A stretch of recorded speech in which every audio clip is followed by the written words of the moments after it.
ਦਰਸ਼ਕੋ break ਤੋਂ ਬਾਅਦ ਤੁਹਾਡਾ ਸਵਾਗਤ ਹੈ ਜੀ ਡਾਕਟਰ ਸਾਹਿਬ। ਐਂਡ ਵਾਲੇ ਇਸ਼ੂ ਤੋਂ ਪਹਿਲਾਂ ਅਸੀਂ ਆਪਣੇ ਦਰਸ਼ਕਾਂ ਦੇ ਫੇਸਬੁੱਕ ਮੈਸੇਜ ਲੈਂਦੇ ਹਾਂ, ਪਰ ਉਹ ਤੋਂ ਪਹਿਲਾਂ ਜੋ LA ਵਿੱਚ ਕੈਲੀਫੋਰਨੀਆ 'ਚ ਮਾਰਚ ਫॉर ਆਵਰ ਲਾਈਵਸ ਕੱਢਿਆ ਗਿਆ ਸੀ, ਉਸ ਨੂੰ ਜਿਸ ਤਰ੍ਹਾਂ ਕਿ ਆਪਾਂ ਦਿਖਾਇਆ ਸੀ, ਇਸ ਨੂੰ ਕਾਫੀ ਪਸੰਦ ਕੀਤਾ ਗਿਆ ਹੈ। ਇਸ ਦੇ ਵਿਊਜ਼ ਆਏ ਨੇ 16.3K, ਸ਼ੇਅਰਸ ਨੇ 134 ਐਂਡ ਕਾਮੈਂਟਸ ਨੇ 68। ਅਸੀਂ ਸਾਰਿਆਂ ਦਾ ਬਹੁਤ ਬਹੁਤ ਸ਼ੁਕਰੀਆ ਅਦਾ ਕਰਦੇ ਹਾਂ।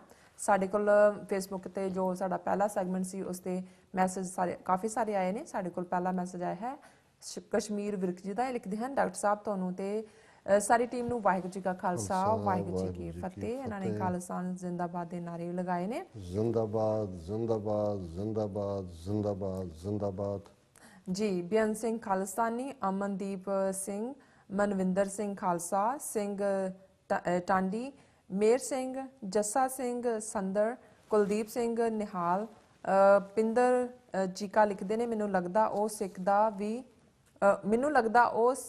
ਵੀ ਨਹੀਂ।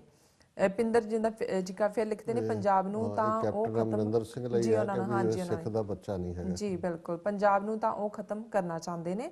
ਦਵਿੰਦਰ ਸਿੰਘ ਧਨੋਆ ਵੀ ਲਿਖਦੇ ਨੇ ਸਾਨੂੰ, ਕੁਲਦੀਪ ਸਿੰਘ ਵੀ ਸਾਨੂੰ ਲਿਖਦੇ ਨੇ। ਸਾਡੇ ਕੋਲ ਅਗਲੇ ਸੈਗਮੈਂਟ ਤੇ ਜਿਹੜਾ ਅੱਗੇ ਵੀਰ ਭੁਪਿੰਦਰ ਸਿੰਘ ਹੋਰਾਂ ਨੇ ਸਾਨੂੰ ਕਿਹਾ ਵੀ ਅਸੀਂ ਨਾਨਕ ਸ਼ਾਹ ਫਕੀਰ ਫਿਲਮ ਬਾਰੇ ਵੀ ਦੱਸੀਏ ਜੀ। ਸ਼੍ਰੋਮਣੀ ਕਮੇਟੀ ਦੇ ਘਟੀਆ ਰੋਲ, ਦੇਖੋ ਇਸ ਮੁੱਦੇ ਨੂੰ ਅਸੀਂ ਪਹਿਲਾਂ ਵੀ ਡਿਸਕਸ ਕਰ ਚੁੱਕੇ ਹਾਂ। ਇਹ ਹੁਣ ਜਦੋਂ ਤੱਕ ਸਾਰਾ ਰਜੀਮ ਸਿਸਟਮ ਬਦਲਦੇ ਨਹੀਂ, ਅਸੀਂ ਕਿੰਨੀ ਕੁ ਦੇਰ ਹਰ ਗੱਲ ਨੂੰ ਹੀ ਜਿਹੜਾ ਹੈ ਉਹ ਇੱਕ ਰਿਐਕਟਿਵ ਮੋਡ ਚ ਲਵਾਂਗੇ। ਇਹ ਵਿਕੇ ਹੋਏ ਨੇ, ਇਹਨਾਂ ਨੇ ਸਿੱਖੀ ਵੈਲਿਊਜ਼ ਦੀਆਂ ਧੱਜੀਆਂ ਉਡਾਈਆਂ ਔਰ ਇਹ ਪੈਸੇ ਲੈ ਕੇ ਖਾ ਕੇ ਇਹਨਾਂ ਦੇ ਜਥੇਦਾਰ ਹੋਣ, ਇਹਨਾਂ ਦੇ ਆਗੂ ਹੋਣ।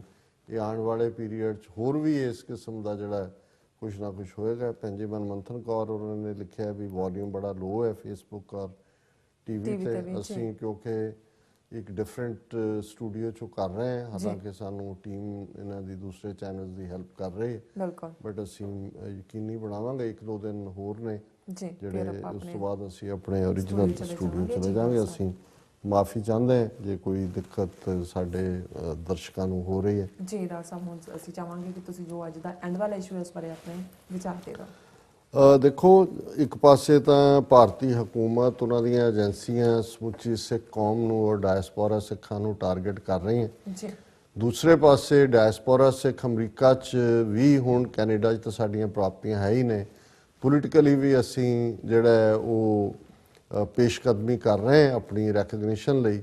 ਜਿਹੜੀ ਖਬਰ ਕੱਲ੍ਹ ਔਰ ਅੱਜ, ਕਿਉਂਕਿ ਕੱਲ੍ਹ ਦੇ ਪ੍ਰੋਗਰਾਮ 'ਚ ਵੀ ਅਸੀਂ ਇਹ ਦੇਖਿਆ ਸੀ, ਪਰਸੋਂ ਮੰਡੇ ਖਾਸ ਤੌਰ 'ਤੇ ਨਿਊ ਜਰਸੀ ਦੀ ਅਸੈਂਬਲੀ ਔਰ ਸੈਨੇਟ, ਉਹਨਾਂ ਨੇ ਜਿੱਥੇ 14 ਅਪ੍ਰੈਲ ਨੂੰ ਖਾਲਸਾ ਸਾਜਨਾ ਦਿਵਸ ਵਿਸਾਖੀ ਵਜੋਂ ਮਾਨਤਾ ਦਿੱਤੀ ਪਰਮਾਨੈਂਟਲੀ, ਉੱਥੇ ਸਮੁੱਚੇ ਅਪ੍ਰੈਲ ਦਾ ਮਹੀਨਾ ਸਿੱਖ ਅਵੇਅਰਨੈਸ ਮੰਥ ਦੇ ਤੌਰ ਦੇ ਉੱਤੇ ਮਨਾਉਣ ਦੀ ਵੀ ਜਿਹੜੀ ਹੈ ਗੱਲ ਕੀਤੀ। ਸਿੱਖ ਅਵੇਅਰਨੈਸ ਐਂਡ ਐਪਰੀਸ਼ੀਏਸ਼ਨ ਮੰਥ, ਔਰ ਉਹਦੇ ਲਈ ਫੰਡਿੰਗ ਵਗੈਰਾ ਵੀ ਹੋਏਗੀ। ਸਕੂਲਾਂ 'ਚ ਦੂਸਰੇ ਫੋਰਮਸ ਦੇ ਉੱਤੇ ਦੱਸਿਆ ਜਾਏਗਾ ਕਿ ਸਿੱਖਾਂ ਦੀ ਕੀ ਕੰਟਰੀਬਿਊਸ਼ਨ ਹੈ। ਸੋ ਇਸ ਇੱਕ ਬਹੁਤ ਚੰਗੀ ਖਬਰ ਸੀ ਨਿਊ ਜਰਸੀ ਦੇ ਹਵਾਲੇ ਨਾਲ। ਔਰ ਇਸ ਦੇ ਵਿੱਚ ਜਿਨ੍ਹਾਂ ਵੀ ਜਥੇਬੰਦੀਆਂ ਨੇ ਔਰ ਕੋਆਰਡੀਨੇਸ਼ਨ ਕਮੇਟੀ, ਈਸਟ ਕੋਸਟ ਸਿੱਖ ਗੁਰਦੁਆਰਾ ਕੋਆਰਡੀਨੇਸ਼ਨ ਕਮੇਟੀ ਔਰ ਬਾਕੀ ਜਿਹੜੀਆਂ NGOs ਸਿੱਖਾਂ ਦੀਆਂ ਨੇ, ਨੌਜਵਾਨਾਂ ਦੀਆਂ, ਉਹਨਾਂ ਨੇ ਵੀ ਕੰਮ ਕੀਤਾ। ਮੈਂ ਇਹਨਾਂ ਦੀ ਸੈਲਡੈਫ ਔਰ ਦੂਸਰਿਆਂ ਦੀ ਸਟੇਟਮੈਂਟ ਵੀ ਦੇਖ ਰਿਹਾ ਸੀ ਕਿ ਉਹ ਸਾਰਿਆਂ ਦਾ ਰੋਲ ਹੈ, ਅਮਰੀਕਨ ਗੁਰਦੁਆਰਾ ਪ੍ਰਬੰਧਕ ਕਮੇਟੀ ਔਰ ਇੰਡੀਵਿਜੂਅਲ, ਕਿਉਂਕਿ ਬਹੁਤ ਵਾਰ ਜਿਹੜੇ ਸੇਵਾ ਕਰਨ ਵਾਲੇ ਹੁੰਦੇ ਨੇ ਉਹ ਆਪਣਾ ਨਾਂ ਨਹੀਂ ਆਉਣ ਦਿੰਦੇ। ਅਲਟੀਮੇਟਲੀ 1-to-1 ਤੁਹਾਡੀ ਕਮਿਊਨੀਕੇਸ਼ਨ ਕਾਂਗਰਸਮੈਨ ਜਾਂ ਸੈਨੇਟਰ ਦੇ ਨਾਲ ਹੁੰਦੀ ਹੈ, ਜਿਹੜੀ ਗੱਲ ਅੱਗੇ ਤੁਰਦੀ ਹੈ। ਔਰ ਇਹ ਬੜੀ ਵੱਡੀ ਗੱਲ ਹੈ ਕਿ ਨਿਊ ਜਰਸੀ ਸਟੇਟ ਦੇ ਵਿੱਚ, ਜਿੱਥੇ ਪਹਿਲਾਂ ਹੀ ਜਿਹੜੇ ਇੱਕ ਸਿਟੀ ਦੇ ਮੇਅਰ ਰਵਿੰਦਰ ਸਿੰਘ ਭੱਲਾ ਨੇ ਔਰ ਨਿਊ ਜਰਸੀ ਦੇ ਅਟਾਰਨੀ ਜਨਰਲ ਵੀ ਜਿਹੜੇ ਨੇ ਸਰਦਾਰ ਗਰੇਵਾਲ, ਪਹਿਲਾ ਸਿੱਖ ਦਸਤਾਰਧਾਰੀ ਅਟਾਰਨੀ ਜਨਰਲ ਹੈ।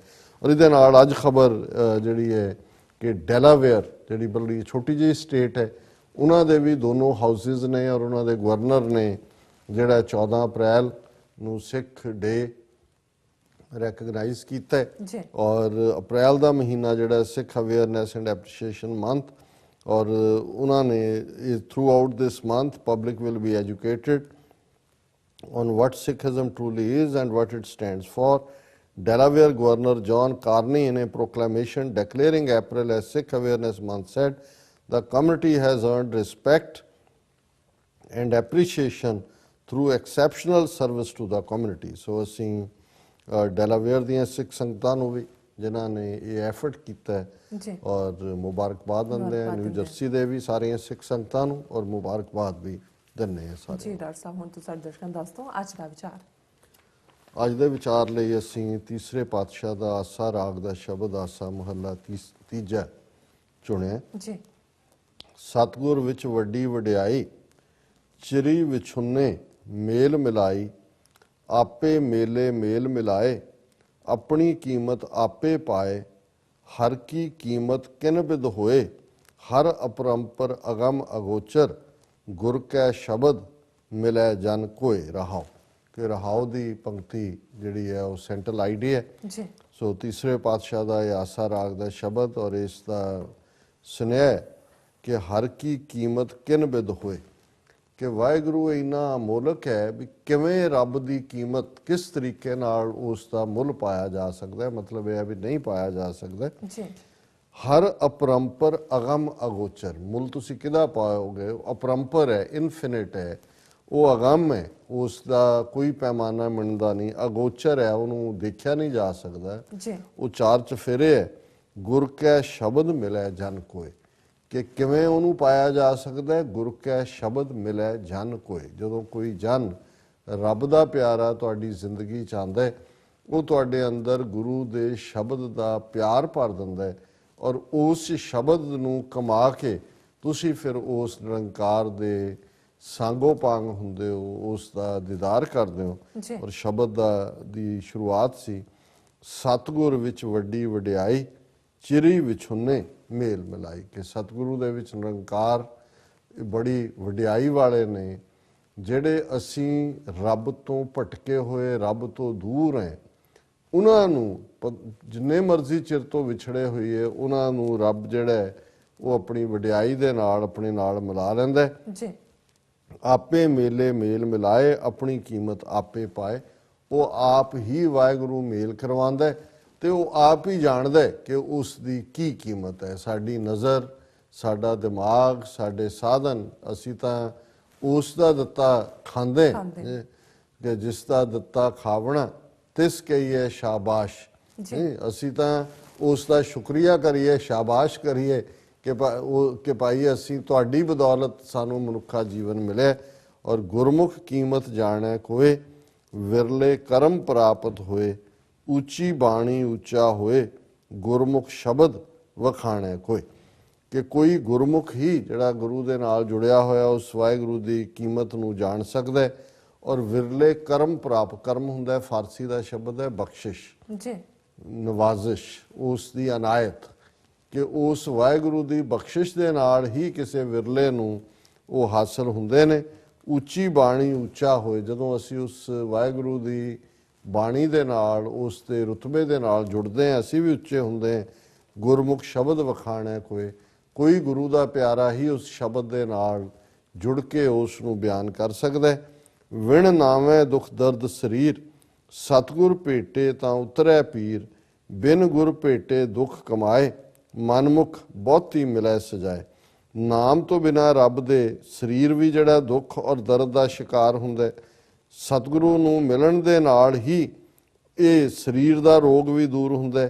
ਜੇ ਗੁਰੂ ਨਹੀਂ ਮਿਲਦਾ ਤਾਂ ਫਿਰ ਮਨ ਔਰ ਤਨ ਇਹ ਦੁੱਖਾਂ ਦੇ ਵਿੱਚ ਰਹਿੰਦੇ ਨੇ, ਔਰ ਜਿਹੜੇ ਮਨ ਦੇ ਮਗਰ ਲੱਗਣ ਵਾਲੇ ਨੇ ਉਹ ਹੋਰ ਵੀ ਸਜ਼ਾ ਪਾਉਂਦੇ ਨੇ। ਅਖੀਰਲੇ ਸਤਿਗੁਰੂ ਫਰਮਾਉਂਦੇ ਨੇ, ਹਰ ਕਾ ਨਾਮ ਮੀਠਾ ਅਤ ਰਸ ਹੋਏ, ਪੀਵਤ ਰਹਿ ਪਿਆਏ ਸੋਏ, ਗੁਰ ਕਿਰਪਾ ਤੇ ਹਰ ਰਸ ਪਾਏ, ਨਾਨਕ ਨਾਮ ਰਤੇ ਗਤ ਪਾਏ। ਕਿ ਵਾਹਿਗੁਰੂ ਦਾ ਨਾਂ ਜਿਹੜਾ ਬਹੁਤ ਮਿੱਠਾ ਹੈ, ਬੜੇ ਰਸ ਨਾਲ ਭਰਿਆ ਹੋਇਆ, ਆਨੰਦ ਦੇਣ ਵਾਲਾ, ਤੇ ਉਹੀ ਨਿਰੰਕਾਰ ਇਸ ਮਿੱਠੇ ਨਾਮ ਨੂੰ ਪਿਆਉਂਦਾ। ਤੇ ਫਿਰ ਜੇ ਉਹਦੀ ਕਿਰਪਾ ਹੋਏ ਤਾਂ ਉਹ ਜਿਹੜਾ ਪੀਵਤ ਰਹੇ, ਹਮੇਸ਼ਾ ਹੀ ਅਸੀਂ ਉਸ ਦੇ ਆਨੰਦ ਨੂੰ ਮਾਣਦੇ। ਗੁਰੂ ਦੀ ਕਿਰਪਾ ਦੇ ਨਾਲ ਇਹ ਵਾਹਿਗੁਰੂ ਦੇ ਪਿਆਰ ਦਾ ਰਸ ਹਾਸਲ ਹੁੰਦਾ। ਔਰ ਤੀਸਰੇ ਪਾਤਸ਼ਾਹ ਫਰਮਾਉਂਦੇ ਨੇ ਕਿ ਜਿਹੜੀਆਂ ਰੂਹਾਂ ਫਿਰ ਉਸ ਦੇ ਨਾਮ ਦੇ ਵਿੱਚ ਰਤੀਆਂ ਹੋਈਆਂ ਨੇ, ਉਹੀ ਪਾਰ ਉਤਾਰਾ ਉਹਨਾਂ ਦਾ ਹੁੰਦਾ। ਜਿਨ ਕੇ ਚੋਲੇ ਰਤੜੇ ਪਿਆਰੇ, ਕੰਤ ਤਿਨਾ ਕੇ ਪਾਸ, ਧੂੜ ਤੇ ਨਾ ਕੀ ਜੇ ਮਿਲੇ ਜੀ ਕੋ, ਨਾਨਕ ਕੀ ਅਰਦਾਸ, ਆਪੇ ਸਾਜੇ ਆਪੇ ਰੰਗੇ, ਆਪੇ ਨਦਰ ਕਰੇ, ਨਾਨਕ ਕਾਮਣ ਕੰਤੈ ਭਾਵੈ, ਆਪੇ ਹੀ ਰਾਵੇ। ਜੀ ਸੋ ਡਾਕਟਰ ਇਹ ਸਾਹਿਬ ਅੱਜ ਦਾ ਵਿਚਾਰ। ਬਹੁਤ ਬਹੁਤ ਸ਼ੁਕਰੀਆ, ਤੁਸੀਂ ਅੱਜ ਦੇ ਅਹਿਮ ਇਸ਼ੂ ਤੇ ਅੱਜ ਦਾ ਵਿਚਾਰ ਸਾਡੇ ਦਰਸ਼ਕਾਂ ਨਾਲ ਸਾਂਝਾ ਕੀਤਾ। ਇਸ ਨਾਲ ਆਪਣੇ ਵਿਊਜ਼ ਕੋਲ ਨੇ ਇਜਾਜ਼ਤ। ਵਿਊਅਰਸ, ਸਾਡੇ ਪ੍ਰੋਗਰਾਮ ਦਾ ਸਮਾਂ ਇੱਥੇ ਸਮਾਪਤ ਹੁੰਦਾ। ਤੁਸੀਂ ਆਪਣੀ ਰਾਏ ਤੇ ਸੁਝਾਅ ਸਾਨੂੰ ਭੇਜਣਾ ਭੁੱਲਣਾ ਸਾਡੇ ਇਸ ਪਤੇ ਤੇ SOS@tv84.tv ਤੇ ਅਸੀਂ ਆਪਣਾ ਪ੍ਰੋਗਰਾਮ ਲੈ ਕੇ ਫਿਰ ਦੁਬਾਰਾ ਹਾਜ਼ਰ ਹੋਵਾਂਗੇ। ਤਦ ਤੱਕ ਲਈ ਮੈਨੂੰ ਤੇ ਆਪਣਾ ਸੁਣਾ ਗਿਆ ਦਿਓ। ਦੇਖਦੇ ਰਹੋ TV84। ਬੁਲਾ ਦਿਓ ਫਤਿਹ। ਵਾਹਿਗੁਰੂ ਜੀ ਕਾ ਖਾਲਸਾ, ਵਾਹਿਗੁਰੂ ਜੀ ਕੀ ਫਤਿਹ।